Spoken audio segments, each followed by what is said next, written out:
Thank you, Madam Speaker. I would like to seek a clarification from the member, Mr. Peng. Mr. Peng had compared the AGO's report of its audit on AHPTC to the findings that the AGO makes during its annual audits of government agencies.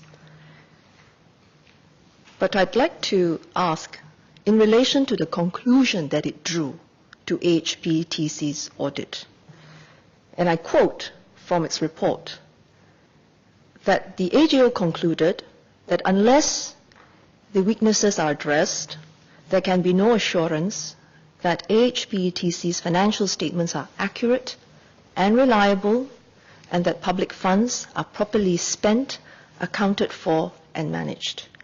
I would like to seek a clarification from the member whether he is aware of any other audit conducted by the AGO of a government ministry, statutory board, or agency that has drawn a similar conclusion.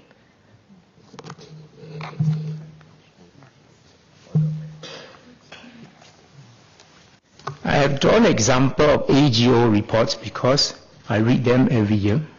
Okay? It's not meant to be a comparison with AHPTC's AGO report. I have mentioned at the final part, it's not meant as a comparison, but it's meant as that such lapses do exist, which I mentioned that good corporate governance is a work in progress. So we have accepted the AGO report. We've accepted it. And Mr. Lau Tia Kiang has already stated at the beginning of his speech that we support the motion. Mrs. Josephine Teo. Madam Speaker, unless I'm completely mistaken, sitting right opposite Mr. Peng when he was speaking, he said something to the effect that in any other report made by the AGO, it would not attract the same level of scrutiny. That is the effect of what he was saying.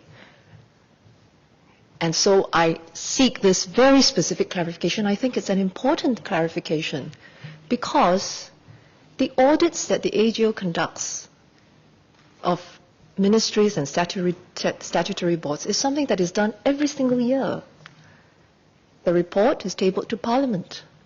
And every ministry or statutory board that has findings has to account for it. And when in the past, as a member of the backbench, I had been seated in the Public Accounts Committee, I can share with you very honestly and very certainly that ministries and statutory boards, when they respond to queries, take a very different attitude and reply to the PAC in a very different tone than the tone that is reflected in the AHPTC's comments to the AGO. So I wanted to seek this clarification because Mr. Peng, it seems to me, has suggested that the ministries and stat boards have the same problems. But the conclusion drawn by the AGO is a very specific one. It says that unless the weaknesses are addressed, there can be no assurance that AHPTC's financial statements are accurate and reliable, and that public funds are properly spent, accounted for, and managed.